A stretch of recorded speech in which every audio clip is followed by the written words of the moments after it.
Mayong aga sa tanan. Good morning, everyone. Psalms of the day,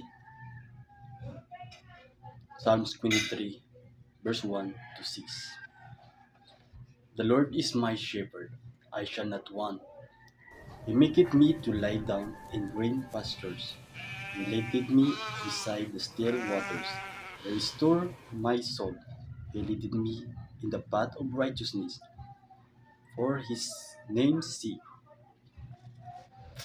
Yea, truth, I walk through the valley of the shadow of death. I will fear no evil, for thou art with me. Thy rod and thy staff, they comfort me. They prepares a table before me in the presence of mine enemies. Thou anointest my head with oil, my cup runneth over. Psalms 23, verse 6. Surely goodness and mercy shall follow me all the days of my life, and I will dwell in the house of the Lord forever.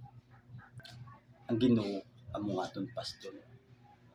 Sa iya kita magasalig, siya magapangunas sa aton kabuhi. Siya magatuytoy sa aton sa iyang dalayaw ng Ginoo. God bless you. To God be the glory.